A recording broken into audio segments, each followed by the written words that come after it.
Assalamualaikum warahmatullahi wabarakatuh. Kembali lagi di channel Pojok Abdi. Alhamdulillah, sore hari ini saya bisa menyapa kembali teman-teman sahabat Abdi semua. Mudah-mudahan selalu ada dalam keadaan sehat walafiat, dan mudah-mudahan Allah selalu melimpahkan rezeki kepada teman-teman sahabat Abdi semua. Nah sahabat, seperti biasa di sore hari ini biasanya saya melakukan pengontrolan untuk tanaman anggur yang berada di samping rumah. Ya, meskipun sedikit, tapi setidaknya ini bisa mengurangi rasa kejenuhan saya ya ketika di sore hari seperti ini. Jadi ketika kita ke kebun melihat tanaman yang hijau seperti ini, masya Allah tabarakallah, itu membuat pikiran tenang ya, suasana menjadi lebih indah seperti itu ya.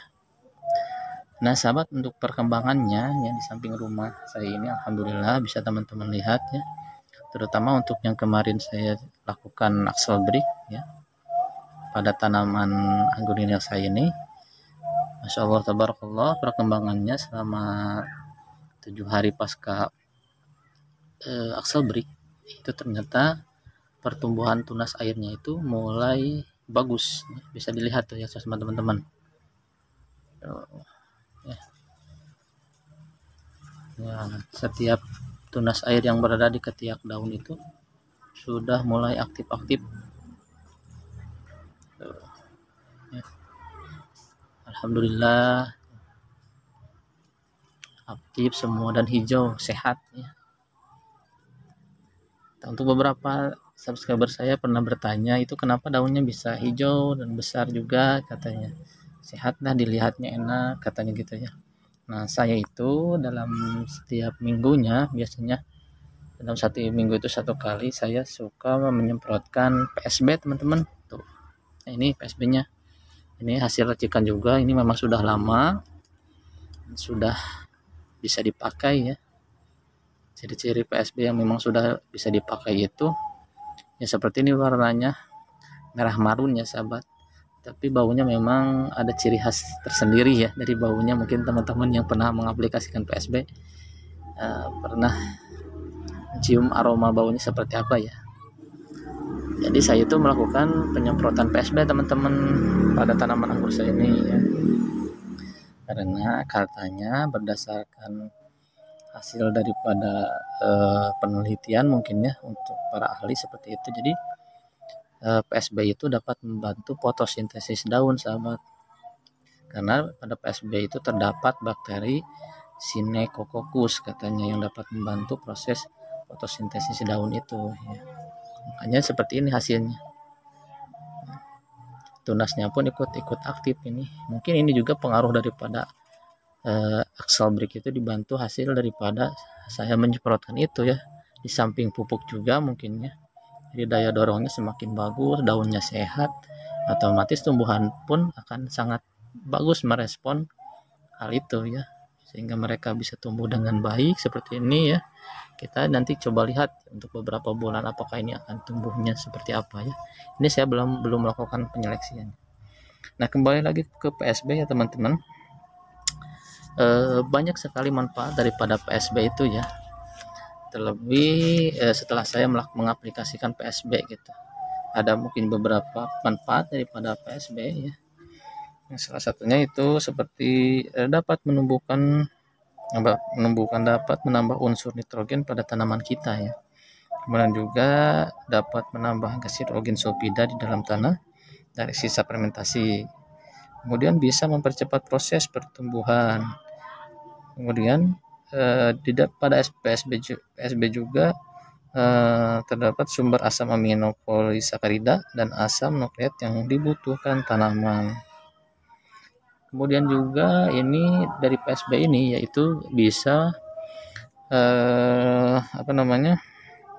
membuat rasa buah menjadi lebih enak katanya seperti itu ya.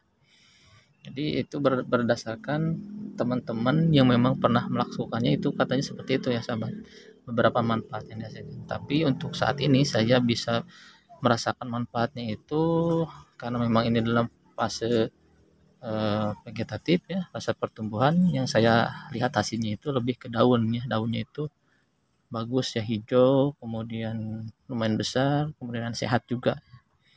Bisa dilihat ya teman-teman. Nah, yang selanjutnya mungkin teman-teman beberapa orang yang memang belum pernah membuat ya PSB itu seperti apa cara pembuatannya. Nah, saya mau kasih tahu ya sama teman-teman bahwasanya gampang sekali ya kalau teman-teman mau coba membuat PSB. Bahannya itu sangat sederhana sekali ya, hanya saya campuran telur dan MSG ya, atau micin seperti itu. Nanti teman-teman kalaupun mau membuat PSB tinggal dicampurkan saja ya, telur, kemudian MSG-nya 2 sendok, telurnya mau 1 mau 2 tergantung daripada banyaknya botol yang kita gunakan. Nah, untuk botolnya itu bisa ukuran yang ini kan 300 ml asalkan transparan ya, supaya nanti bisa tersinari matahari. Kemudian bisa pakai yang 600 ml, juga bisa pakai yang 1500 ml ya. Nah, setelah telur dan MSG-nya tercampur rata, kemudian nanti teman-teman masukkan tuh ke dalam botol yang sudah diisi air. Airnya mau air sumur, mau air kolam ya, kolam ikan seperti itu, air hujan bisa ya. Masukkan, kalau ukurannya kecil seperti ini 350 ml, betulnya 1 sendok pun cukup ya, sendok 1 sendok 1 sendok seperti itu ya. Kalau yang 600 ml mungkin bisa 2 sendok juga bisa, kemudian yang 1500 bisa 3 sendok ya, seperti itu. Nah, ada juga ya ketika mencampurkannya itu ditambah lagi saus ikan ya, kocok atau saus tiram ya, itu katanya bisa, tapi saya ini cuma pakai micin sama telur, tapi alhamdulillah hasilnya tuh. Nah, ciri MSG yang memang sudah matang siap digunakan itu warnanya seperti ini ya teman-teman, merah marun. Selanjutnya untuk takarannya ya, biasanya saya itu pakai, kalau misalkan yang sudah besar seperti ini ya, sudah besar tanaman anggur kita itu, untuk 1 liter air itu dikasih 1 tutup botol MSG itu PSB ya. Kalau yang masih bibit yang kecil-kecil misalkan kayak gini ya, itu 1 mili per 1 liter air. Itu dilihat aja ya, sebetulnya lebih ke logika kalau masalah ini, kita lebih berhati-hati sebetulnya. Kalau masih kecil ya kita kasihnya kecil aja kayak gitu ya. Nah, untuk pengaplikasiannya biasanya itu dilakukan pada siang hari ya, sekitaran jam 8:30 sampai jam 10-an lah seperti itu ya. Karena pada waktu itu daunan kita itu atau tanaman anggur kita sedang berfotosintesis seperti itu. Nah, untuk perlakuan penyemprotannya teman-teman bisa di atasnya ya, atas daun, di bawah ya, sini ya, itu ya, ke batang, ke pucuk ya, semuanya. Pokoknya insya Allah teman-teman memberi perlakuan pada anggur kita itu dengan maksimal, hasilnya nanti akan maksimal, terlebih pada fase vegetatif seperti ini ya. Sangat banyak sekali yang diinginkan tanaman kita ya. Jadi nutrisinya harus terpenuhi, supaya apa? Supaya nanti ketika masuk fase generatif itu daunnya sudah siap ya, batangnya sudah siap, besar ya, seperti itu.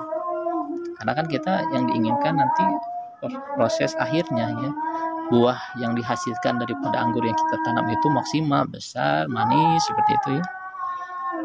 Jadi teman-teman mesti bagus dalam proses perawatannya. Kita lihat ya ke sebelah sana seperti apa perkembangannya tuh.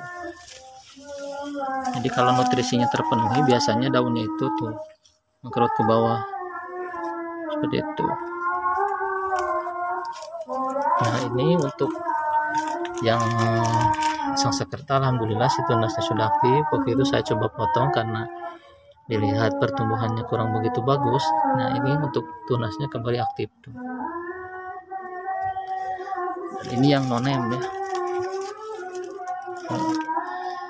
nonem alhamdulillah tinggi. Sekarang kita lihat yang RK.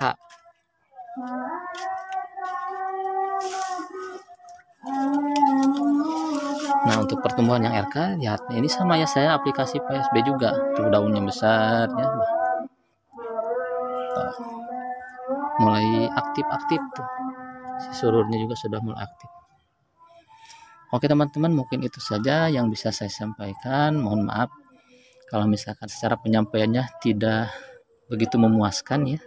Mohon maaf, masih data belajar juga ya. Apa yang saya lihat, apa yang saya coba sharingkan sama teman-teman yang ada di Tasikmalaya, saya coba sampaikan juga kepada teman-teman, mudah-mudahan menjadi ilmu yang bermanfaat ya. Oke, terima kasih. Jangan lupa like, comment, share, dan subscribe supaya channel saya ini semakin berkembang. Oke, terima kasih. Assalamualaikum warahmatullahi wabarakatuh.